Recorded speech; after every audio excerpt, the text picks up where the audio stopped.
আমার কাছে টাকা পয়সা ছিল না। আমি গেছিলাম একটা অটোরিকশা চালাইতে। অটোরিকশা চালাতে গেছি 5টার সময়। এই 5টার সময় এই বস্তির ভিতরে আগুনটা লাগে, আমার এই ঘরটার ভিতরে আগুনটা লাগে। তখন আমি আসার পথে আইসা আর পারলাম না।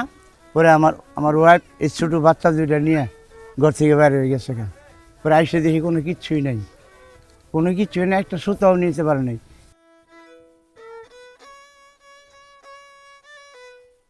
হাতে কোনো টাকা পয়সাও ছিল না। পরে রাত্রে আমার এক বন্ধুর বাড়িতে রইলাম, খাওয়া দাওয়া করলাম। সকালবেলা এসে দিই আমার কিচ্ছু নাই, সব মিসমার হয়ে গেছে।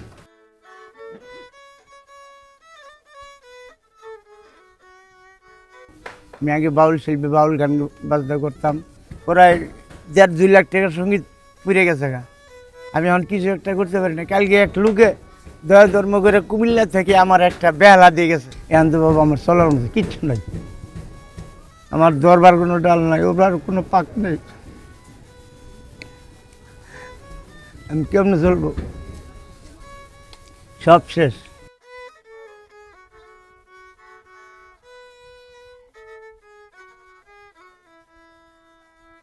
যখন আগুন লাগছে তখন আমার আব্বু ছিল কাজে, তখন আমরা কিছু বার করতে পারছিলাম, তা চুরে নিয়ে গেছে।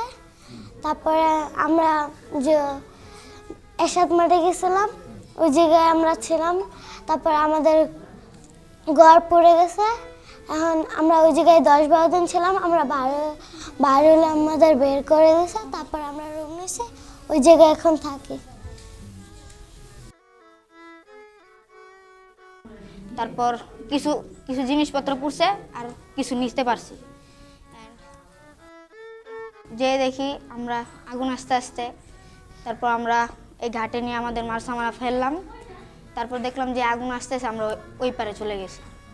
তারপর দেখলাম আগুন অনেক জায়গায় গেছে, অনেক ঘরবাড়ি পুড়ছে। আমরা সবাই জানি করাইলে একটা ভয়াবহ অগ্নিকাণ্ডে সবারই বাসাবাড়ি পুড়ে গেছে। সেখানে বাচ্চারা সব থেকে বেশি ক্ষতিগ্রস্ত হয়েছে, তাদের বই খাতা, শিক্ষা সামগ্রী যা ছিল তা সব পুড়ে গেছে। তো আমাদের সেদিক থেকে একটা চিন্তাধারা ছিল যে নতুন বছর যখন আসবে তাদেরকে আমরা শিক্ষা সামগ্রীগুলো উপহার হিসেবে দিব। তো অ্যারাউন্ড আমরা যেটা করেছিলাম, একটা লিস্ট তৈরি করেছিলাম যে করাইলে কতজন বাচ্চা ক্ষতিগ্রস্ত হয়েছে। সেই লিস্ট অনুযায়ী আমরা আজকে বাচ্চাদের শিক্ষা সামগ্রীগুলো দিয়ে দিব। আমরা 2013 সালে প্রচেষ্টার কার্যক্রম শুরু করি এবং আজকে 2026 সাল। আমরা প্রায় 14 বছর বা 13 বছর ধরে আমরা কাজগুলো চলমান রাখছি। তো আমরা মূলত কাজ করছি ঢাকা কেন্দ্রিক এবং রিলিফ ওয়ার্কে কাজ করছি বিভিন্ন ডিজাস্টার মোমেন্টে। তো আমরা সাস্টেনেবল সিটিজ করার জন্য এবং ঢাকাকে একটা ন্যায্য শহর এবং বসবাসযোগ্য শহরে পরিণত করার জন্য সেগুলো আমাদের ভলান্টিয়ারের মাধ্যমে আমরা করার চেষ্টা করছি।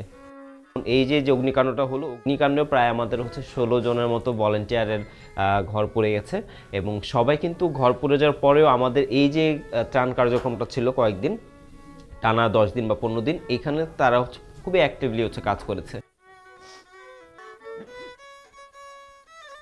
4000+ ফ্যামিলি থাকে আমরা এখানে। তো এটা ছিল আপনার গ্যাসের লাইন, যার ফলে দেখা যায় অনেক বাজেভাবে সব পড়ে যায়। আটকানোর অনেক কম, দেখা গেছে অনেক কম নিবানো গেছে আগুন। প্রথমে অনেক ভেঙে পড়ি, আমার মাথায় কাজ করতেছে না, আমি কী করবো। তো আমার আমি যে স্টুডেন্ট, আমার সব পড়ে গেছে, আমার সামনে এক্সাম। তো সব মিলিয়ে আমরা এক প্রকার ট্রমা টাইপের হয়ে গেছি, যে কিচ্ছু ভাবতে পারতেছি না। এমন হয়েছে আমি মাথা করে পড়ে গেছি, আমার কিছু সেন্স না, এরকমও হয়েছে আমার সাথে। তো এর ফলে দেখা যায় যখন বাসায় একা থাকি তখন এসব মাথায় বারবার আসে যে তোমার সাথে এটা ঘটে গেছে, তোমার লাইফ কিচ্ছু না, তোমার ফিউচার নাই, আর সব সার্টিফিকেট পড়ে গেছে তোমার। বাসায় কেউ ছিল না তখন যখন আগুনটা লাগছে। আমার আম্মু ছিল, আমার ভাগনা ভাগ্নি ছোট। তো আমরা কিছু বের করতে পারি না আনফরচুনেটলি।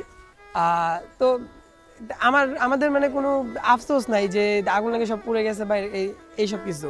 আমার কাছে ভালো লাগার যে জায়গাটা সেটা হচ্ছে আমি এরপরও যে আমি মানে নিজেকে শক্ত রাখি, আমি মানুষকে সাহায্য করতে পারতেছি, মানুষকে বিভিন্ন জিনিস দিতে পারতেছি। এই জিনিসটা আমার নিজের কাছে খুব ভালো লাগে। এটা আমাকে মানে এক প্রকার আনন্দ প্লাস শক্তি দুইটাই দিয়ে থাকে। Let me be very honest. It is quite difficult to look at this at a long-term view. Most of these people have been inculcated in a practice of getting donations. So a lot of them don't even think of reconstruction in a way that needs to be better, because there might be another fire, but there will be also help coming. How do you break out of that mentality? How do you break out of that chain? That's really at the core here. What we would like to do differently is to take a longer view of this, to take a look at the fire and see some of the root causes, some of the lack of safety protocols, some of the lack of safety instruments, and lack of basic firefighting techniques, the skills that would matter. So we're looking at it in a longer view. And for that, we have decided to establish a skills-based awareness building center operating in Corail. So it would be called Corail Eco Center. And out of that center, which would be implemented in a way that reduces the cost of running the center, but actually, providing the actual benefit to the people that matters. Down the line, we would like to expand the Corail Eco Center as a model, as a typology into other slums in Dhaka, in Bangladesh, where a locally led, volunteer-based organization can do a lot of the basic fire safety and awareness training themselves. So that's really the goal, and we're right at the beginning of it. Thank you so much for all the support that you're given, and we'll try our best, and let's see what happens. Thank you so much.